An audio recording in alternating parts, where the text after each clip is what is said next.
Namaste and welcome to my YouTube channel. My name is Puneet Amin, and as you already saw, today I have with me the Royal Enfield Himalayan.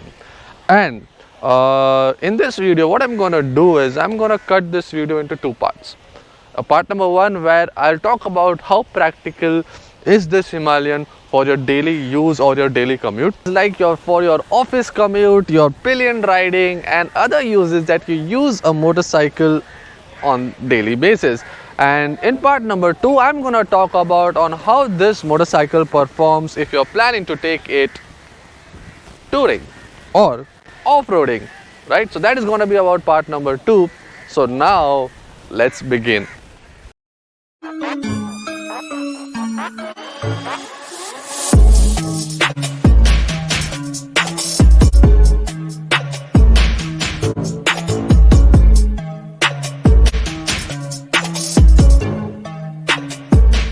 So Royal Enfield launched the Himalayan in the year 2015, to be exact, the month of February.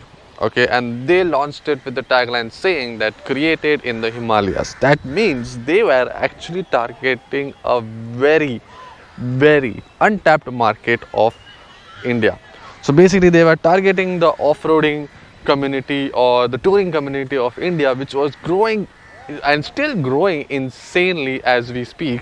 And there was never a budgeted segment motorcycle that would cater to that market. Earlier Hero Honda did launch the Impulse, but it did not go around that well. But Royal Enfield was smart enough to launch it at the right time when the pan was literally hot. So it created a lot of buzz in the market, and when it was launched, there was a lot of booking. And one of my very close friend also booked the 2015 Royal Enfield Himalayan. But as you know, it has always been a controversial motorcycle because the early years of the Himalayan were plagued with a lot of problems. May it be the mechanical issues, or may it be the parts wear and tear and poor quality of parts of this motorcycle. Like my friend faced a lot of issues when it came to the suspension of the motorcycle, also the fueling, because the first generation had the carburetor and the carburetor would clog or leak, and most of the time the motorcycle spent its days in the service center of Royal Enfield. So, and also there was a lot of issues that was floating around in the market when it came to the chassis. The chassis would break in half, and there are videos that are floating around on the internet where you can literally see that the chassis of the Royal Enfield Himalayan is broken in half. But that is a 6-year-old past, and over the years Royal Enfield has been very serious about the Himalayan on improving its shortcoming. And today is the year 2021, and I have the BS6 variant of the Himalayan, which is the most current variant of this motorcycle. So let's start with the immediate changes that Royal Enfield has done for the 2021 variant of the Himalayan. The first one is this guard. In the earlier versions of the Himalayan, this guard would be around this groove of this tank. And what would happen is, whenever a tall rider is riding this motorcycle and he or she would brake hard, they would hit their knees to this guard. So what they have done is they have shortened this guard by maybe 2 inches. So that has improved the rideability for taller riders. And the next immediate change is this taller windscreen. Now there is a reason why Royal Enfield has chosen the taller windscreen on the newer version, is because they have added the new tripper to this motorcycle. And the next change that they have done is added this plate over the top rack. Apart from these changes, Royal Enfield has made no changes to the Himalayan, which is actually a good thing because they did not have to, right? The core of this motorcycle, the heart of this motorcycle is purposeful, like starting from the design. The Himalayan looks nothing less than being purposeful, with two main purposes in mind. That is touring and exploring places that are less explored. So there's nothing exciting going around when it comes to the design of the Himalayan. It looks like it can take a beating and it can handle rough terrain, which in turn gives it a very strong road presence. Now let's talk about the engine of this motorcycle. Now this is the same old 411cc engine which produces 24.3 brake horsepower and 32 Newton meters of torque. This engine is mated to a 5-speed manual transmission, and the only changes that has been taken place in this engine is that now it meets the BS6 emission norms of India. Now let's talk about the ground clearance of this motorcycle. Now it being marketed as a capable off-roader, it needs to have a very good ground clearance. So now this motorcycle has around 8.1 inches of ground clearance, which is good enough if you're planning to take it off-road, and it can glide through bumps and potholes with ease. Moving to the seat height of this motorcycle, it stands at 31.5 inches. Now I am 6 feet tall. My riding position is very much comfortable on this motorcycle once this guard has moved ahead. Earlier in the older model that I used to ride of my friend's motorcycle, of course, I would hit the guard actually quite frequently when I had to brake and I had to slide. Whenever I would brake, I would slide ahead and hit the guard.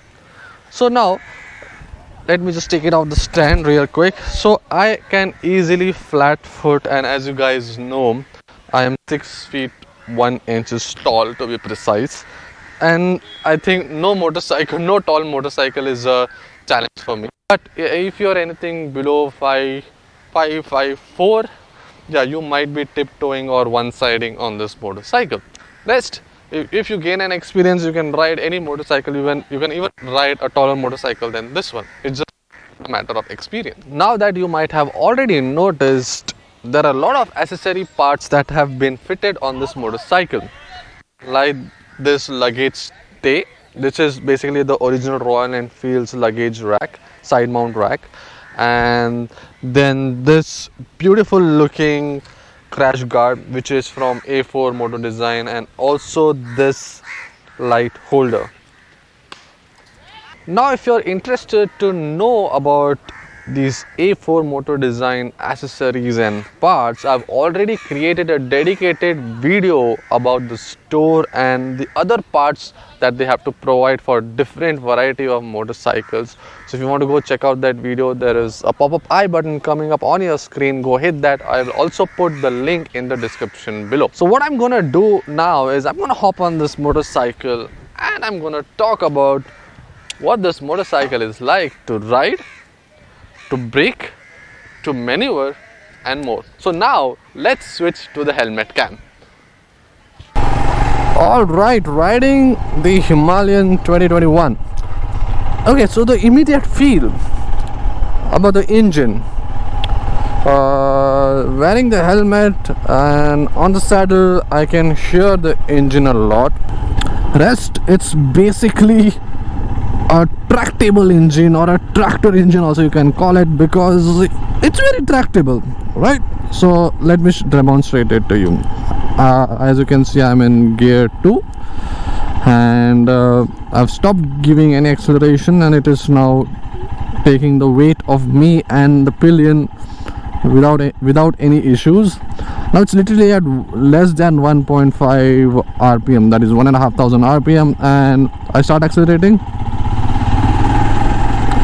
There's instant amount of torque, so that's what makes it very capable off-roader and a commuter and tourer. Okay, maybe if you're looking at a highway touring, I don't think that initial punch is good, but the top end misses out, so that is where it lacks. But for the city commute, the instant torque, like immediate overtaking, like immediate getting through the traffic and snaking around, it's perfect. So the profile of this motorcycle is, yes, long, but its maneuverability is quite good, I would say. Yeah. So like you can see, it can handle corners. Yeah, of course you can't go knee down on this one, but it can handle corners. And the best part of the maneuverability is basically its turning radius. It's quite small. Like I'll demonstrate it to you now.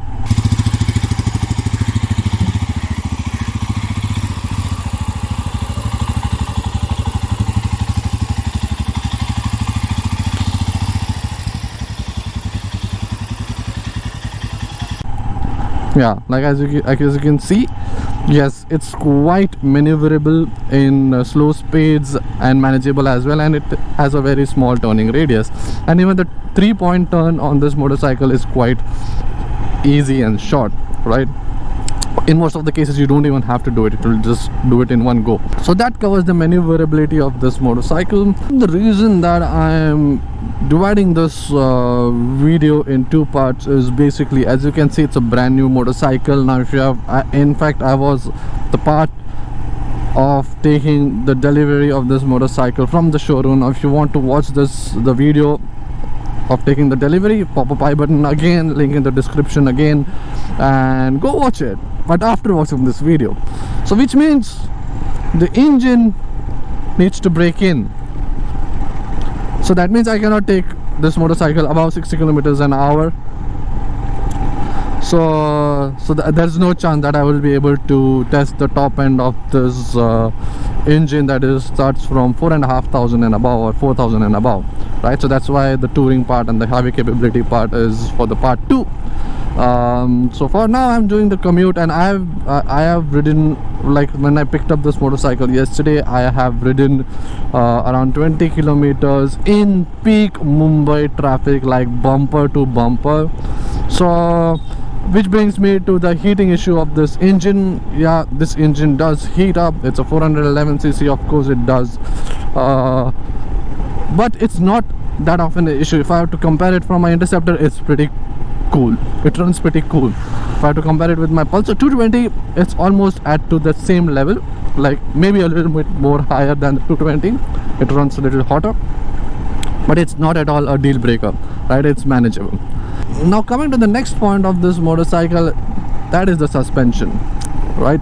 It's a long travel suspension, no doubt, and it's a mushy suspension, no doubt. Again, of course, it has to be an off-road capable motorcycle, right? So the suspension needs to be soft, and as you can see, any small bumps or undulation on the road, it can take it easily. Like it's no discomfort for this motorcycle, and it gives you the confidence also. Oh, that's just a small pothole, it's just some undulation on the road, just cruise over it. That's the feeling and the confidence that this motorcycle gives. The whole ride experience on this motorcycle is smooth, apart from the vibration that comes from this engine, right? So I can feel certain vibrations around, I'm at 3000 rpm, I can feel it around my handlebars. It cannot be felt on the foot peg because there is a thick rubber on the foot peg, so there is no vibration on the foot peg. Let me just slow down for this speed breaker, and yeah, coming to the point of slowing down, let's talk about the brakes. The brakes overall are decent, adequate for the power and the weight of this motorcycle, but it does miss the initial bite. Now if you want to stop in urgency, you have to have a handful and a feetful of the brakes, right? And it will stop. So there are, like I said, there are two modes to the brake. That is all ABS, both wheels active, and with that ABS button you can disengage the rear brake ABS. And here's a quick demo out of it. Let's do a quick braking test.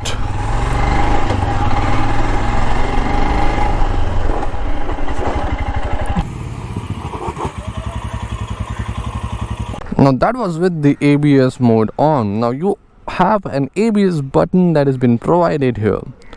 What does that do? Hold it for 3 seconds and it starts to blink and stops again. Now what does that do is it deactivates the ABS from your rear wheel. That means you can slide your rear wheels using your rear brake.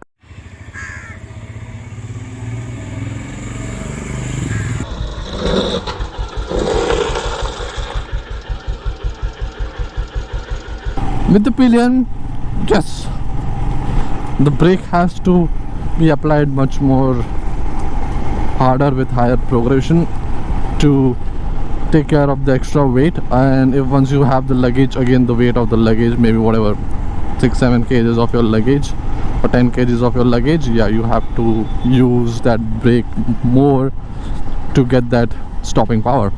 So in your daily commute you will be using the clutch and the gears a lot. So the clutch action is smooth, but little twitchy. Okay, so not that as smooth as I would say the Interceptor or the Continental. If I had to compare another Royal Enfield motorcycle, it needs some getting used to. And the gear shifts are good. It's precise, it slots in with a good feel of click, and so far I've had no false neutrals on this motorcycle, so of course it's a good part. And the throttle response is smooth, there's no jerk, no complaints there. So this sums up the part 1 of this video, that is how is the Royal Enfield to use as a daily commuter. And to summarize it, it's a brilliant daily commuter. It can do this job very well because of the low end torque, the riding comfort, like it will take you from point A to point B with comfort and ease. And now with that tripper, you can even navigate your way through the cities. Yes, but that is a tricky one to use and to understand, and once you are able to understand it, it's an easy thing to use. So now make sure to subscribe to this channel, as there's a part 2 coming in where I'll be talking about the touring capabilities of this motorcycle, where I will be actually taking this motorcycle on a tour, right? So if you like this video, if it was useful to you, make sure to leave a like and also share it with your friends who are planning to buy the Royal Enfield Himalayan, and also to people who enjoy motorcycle related content. So for now, goodbye, take care, and see you soon.